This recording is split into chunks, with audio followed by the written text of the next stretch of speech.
গিয়েছিলাম জগন্নাথ দেবের স্নানযাত্রা দেখতে জগন্নাথ দেবের পুরী ধামে। বহু বছরের প্রচেষ্টার পর অবশেষে এবছর প্রভু জগন্নাথ দেবের স্নানযাত্রা দেখতে এবং রথযাত্রার জন্য যে রথ তৈরি হয় সেই রথ দেখতে এসে পৌঁছলাম শ্রী বিষ্ণুর 4 ধামের এক ধাম পুরী ধামে।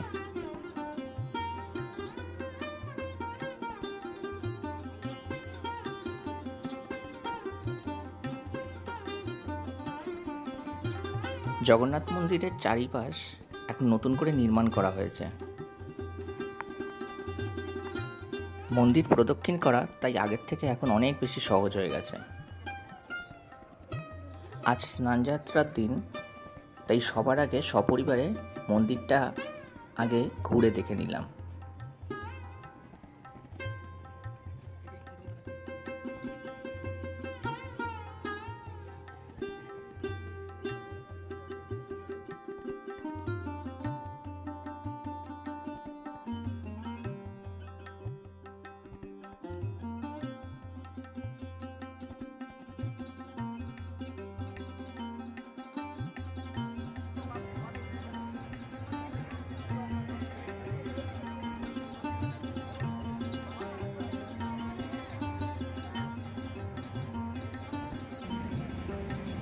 মন্দিরের একেবারে ভেতরের দিকে ক্যামেরা অ্যালাউ নেই, তাই বাইরের দিক থেকেই যতটা সম্ভব আপনাদেরকে ভিডিও করে দেখানোর চেষ্টা করছি।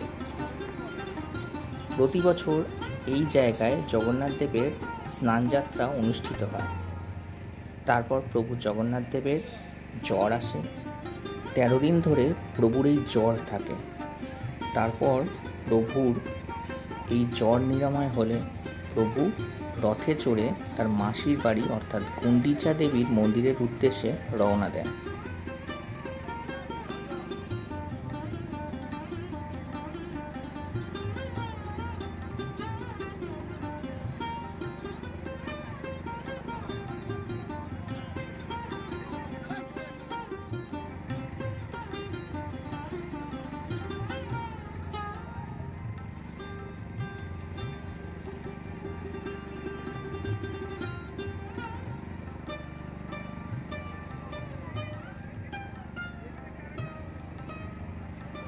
পূজাবিধির রীতিনীতি, মন্দিরের সাজ সরঞ্জাম, এই সব কিছু চাক্ষুষ দেখা আমার জীবনের বহু পুণ্যের ফল।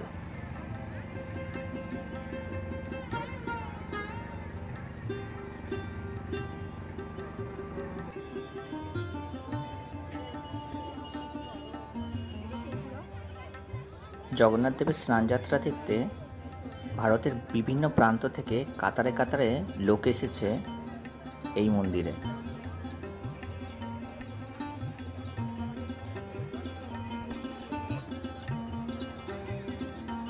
রথযাত্রার প্রস্তুতি, কিভাবে রথ তৈরি হয় তা দেখতে আমি সপরিবারে এসেছি পুরী মন্দিরে।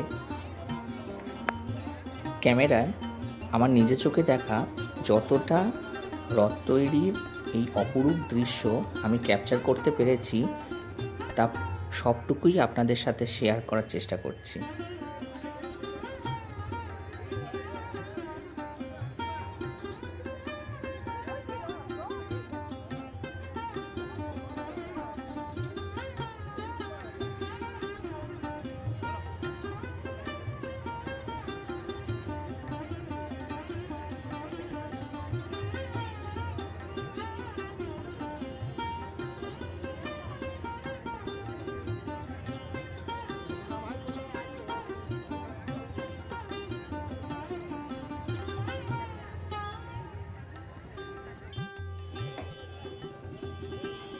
প্রতিদিনই রথের কাজ একটু একটু করে এগোচ্ছে।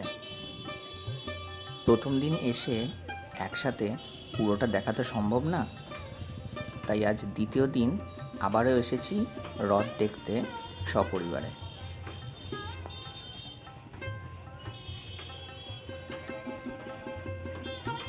প্রভু জগন্নাথ দেবের এই রথের নাম হলো নন্দীঘোষ। এই রথের উচ্চতা প্রায় 45 ফুটের কাছাকাছি। এই রথ তৈরি করতে ব্যবহার করা হয় 832টি কাঠ, আর এই রথের থাকে মোট 16টি চাকা। ঠিক সেই রকমই মা সুভদ্রার এই রথের নাম হলো দর্পদলন। এই রথটি তৈরি করতে ব্যবহার করা হয় 595টি কাঠ। প্রভু বলরামের এই রথের নাম হলো তালধ্বজ। এই রথটি তৈরি করতে ব্যবহার করা হয় 745টি কাঠ।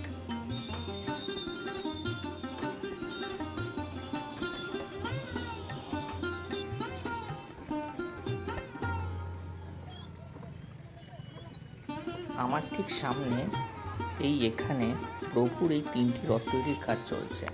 যদিও ঠিক এই মুহূর্তে এখানে অতটা ঠিক ভিড় নেই, কিন্তু রথযাত্রার দিন এখানে আপনি দাঁড়ানোর জায়গা খুঁজে পাবেন না। এবছর প্রভুর চরণে, প্রভুর এই মন্দিরে আসতে পেরে, প্রভুর রথ তৈরি সচক্ষে দেখতে পেরে নিজেকে সত্যিই ধন্য মনে করছি। জীবন যেন সার্থক হয়ে গেল প্রভুর কাছে আসতে পেরে। কীভাবে কাঠ কেটে প্রভুর রথ তৈরি হচ্ছে আমি সেটা যতটা সম্ভব আপনাদের দেখানোর চেষ্টা করছি। হয়তো আরেকটু কাছ থেকে আপনাদের দেখানো যেত, কিন্তু এখানে যিনি সিকিউরিটি ডিপার্টমেন্টে আছেন তিনি আমাকে ভিতরে প্রবেশ করার পারমিশন দিলেন না। প্রভু জগন্নাথ দেব, মা সুভদ্রা ও প্রভু বলরামের রথে ব্যবহৃত এই কাঠগুলি রথযাত্রা উৎসব শেষ হওয়ার পর জগন্নাথ দেবের রান্নাঘরে তার রান্নার কাজে এই কাঠগুলি ব্যবহার করা হয়।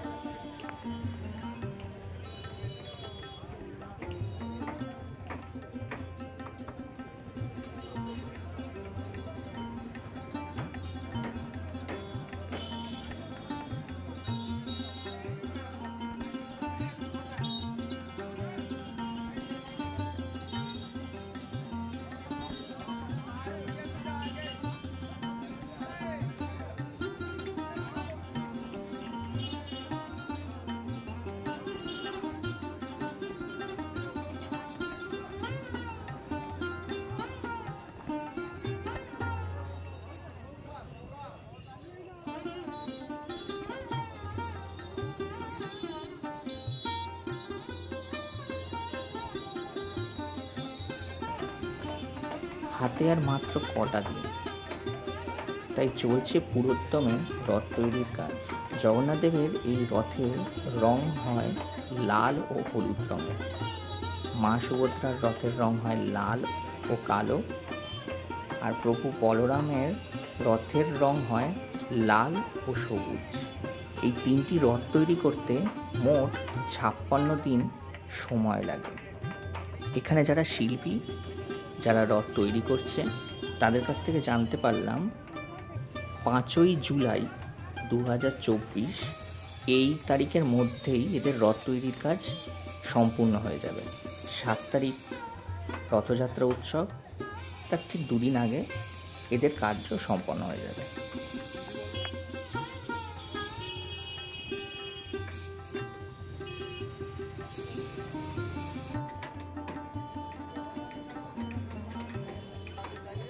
সপরিবারে এখানে পুরীধামে এসে সচক্ষে রথ তৈরি দেখতে পাওয়া, এটা সত্যি আমার এবং আমাদের বহু পুণ্যের ফল।